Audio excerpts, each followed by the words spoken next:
I'm Nancy Showalter, and you're listening to Spirituality for the Politically Incorrect podcast.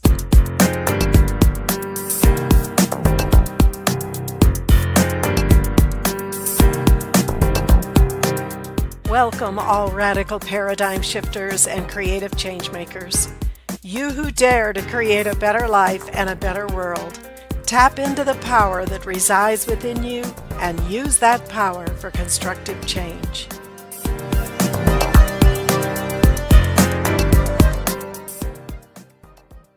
Hello again, and welcome to What Does It Mean to Be an Ascended Master?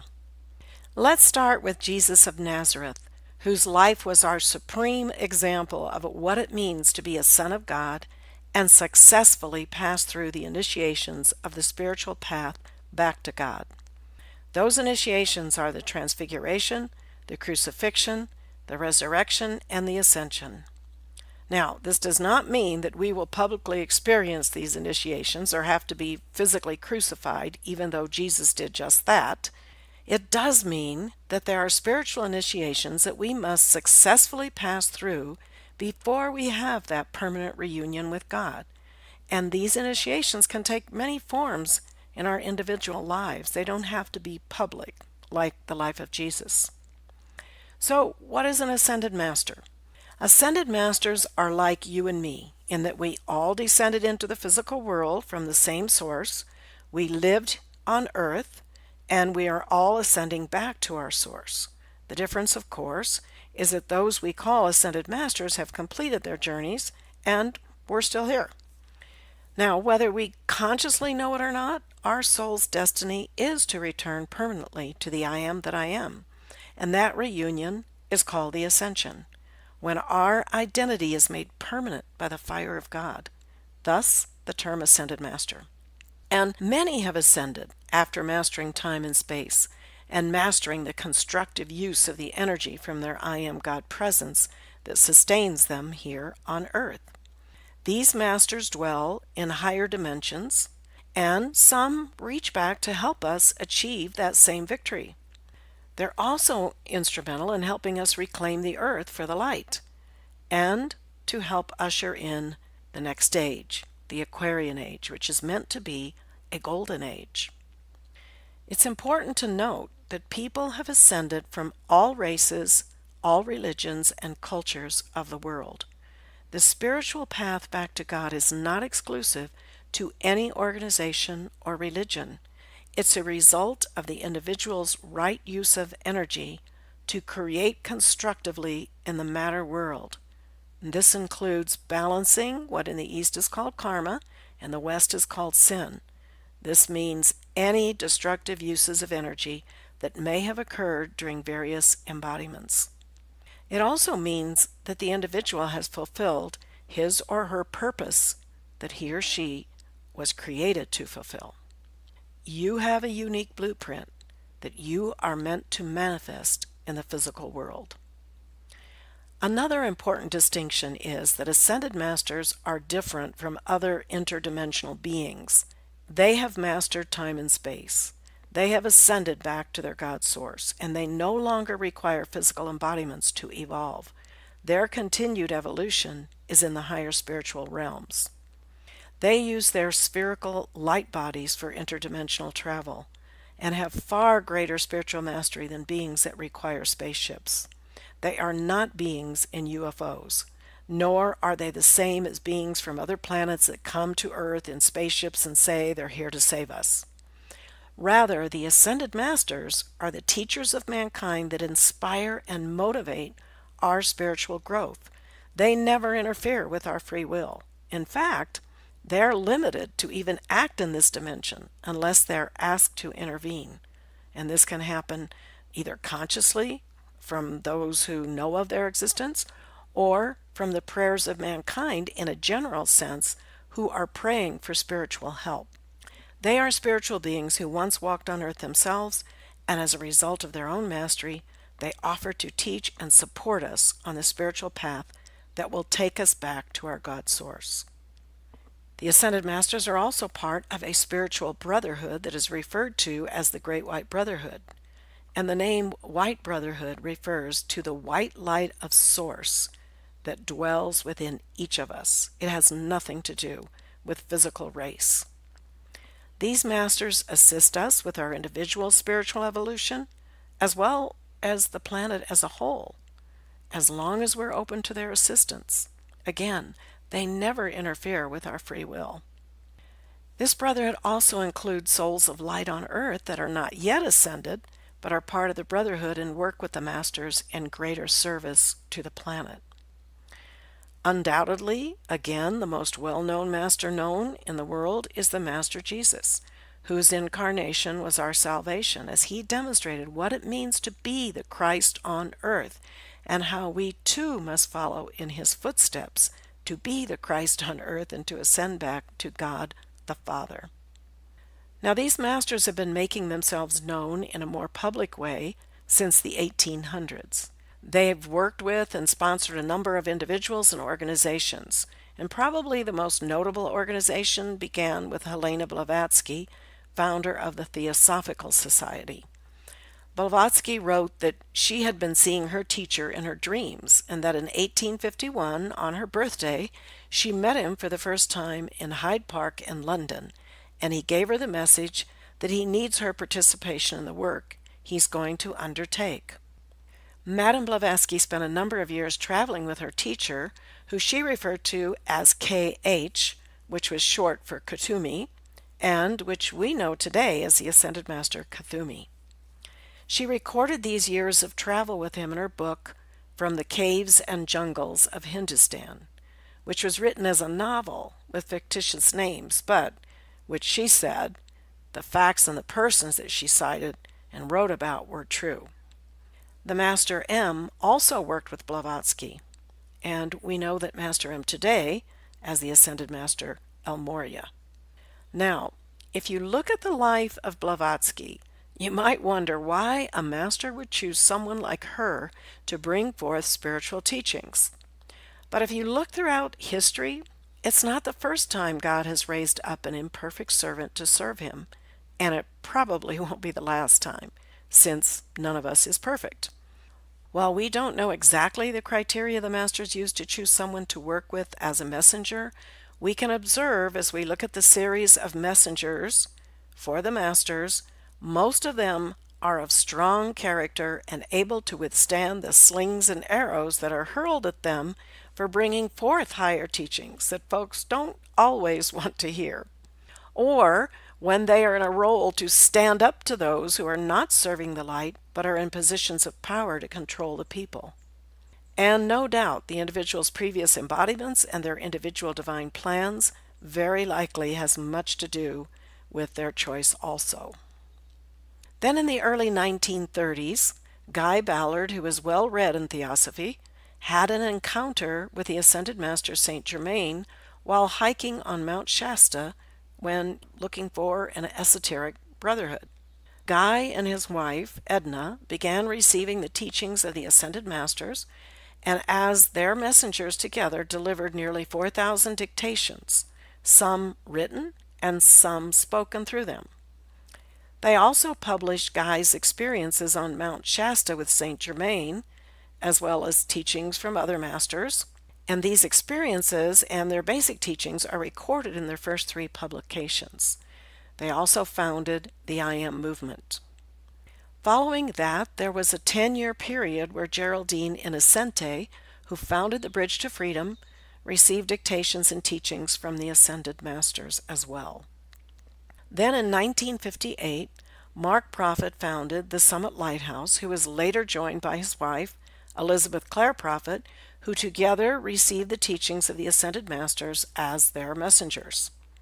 As stated in their book, The Masters and Their Retreats, and I quote, Elizabeth Clare Prophet is an author, teacher, and messenger, and like her late husband, Mark Prophet, her calling is to be a prophet of God or one who delivers the Word of God.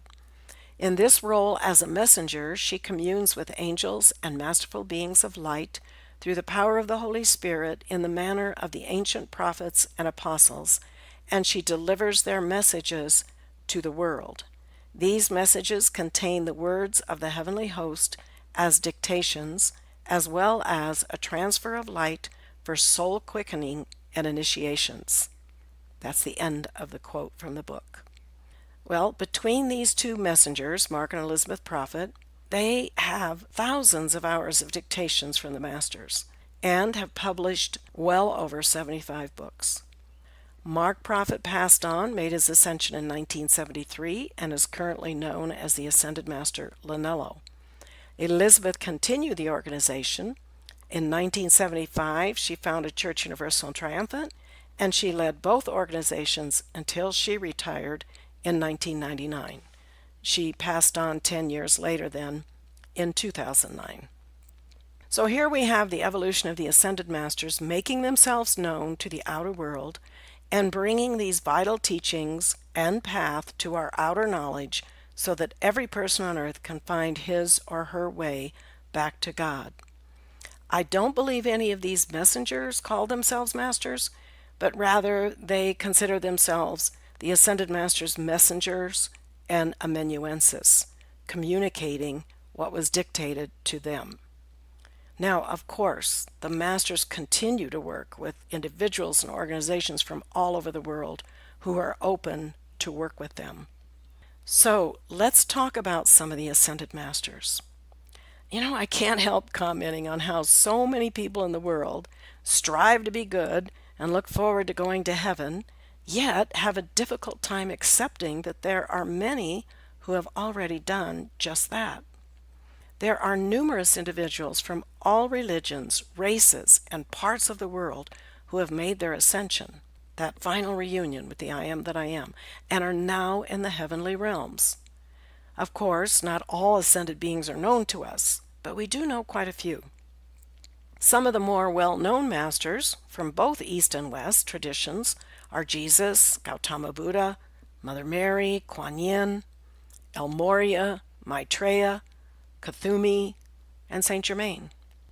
And speaking of the heaven world, Jesus said that in his Father's house there were many mansions, many places and states of consciousness.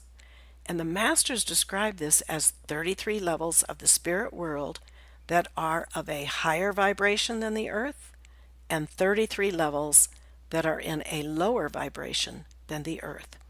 These lower levels are what some call hell, and the higher levels heaven. And when we cross over, we go to the level where our vibration matches.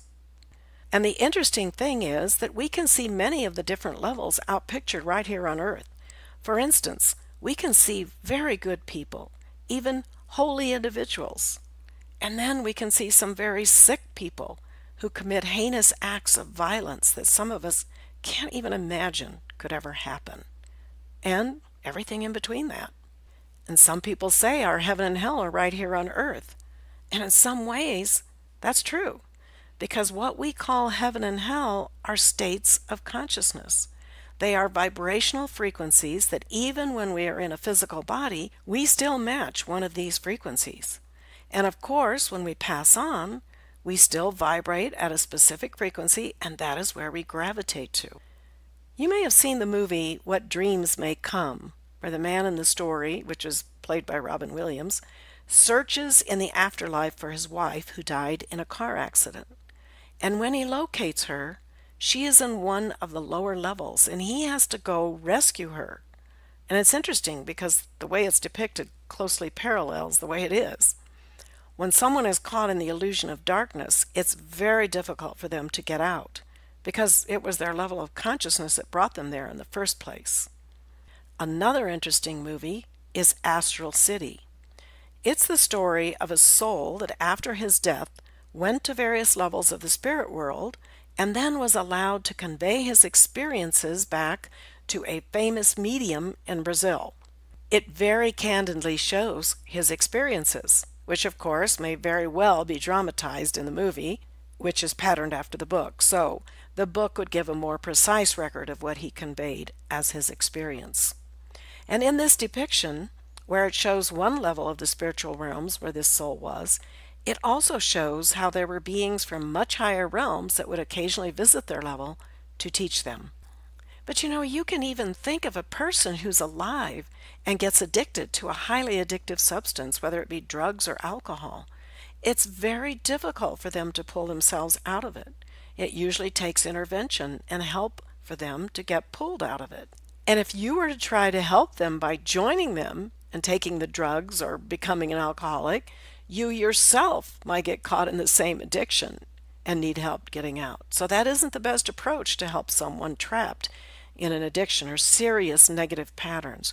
Rather, we reach to them and relate to them and help pull them up until they can sustain themselves in a different state. So the ascended masters dwell in the highest levels of our heaven world. Nevertheless, they too evolve. Our spiritual evolution never ends. When we pass on, we go to the level that matches our consciousness and continue to evolve in the spiritual realms, and then return to earth for another embodiment if that is what is required. The ascension happens when we have fulfilled our reason for being, when we have balanced at least 51% of our karma and have a vibrational match with the I am that I am, the Father, Mother, God, and merge with that identity and are then free from the rounds of rebirth. But if less than 100% of your karma has been balanced when you ascend, you then work from the other side to balance the remainder before you're free to move to much higher levels. Life really is a sacred adventure, and we are not alone. And despite what the world looks like, it is a sacred adventure. And if you're not living it, then it's time to reassess. In our next episode, we're going to talk more about the message of Jesus' life to us and what it means to walk the path of personal Christhood. Until then, keep an open mind, a generous heart, and a powerful spirit. I'm Nancy Showalter, and you've been listening to Spirituality for the Politically Incorrect. Thank you for being with me today, and if you enjoyed this episode, don't forget to subscribe on iTunes. And to follow more of my work, visit me at nancyshowalter.com.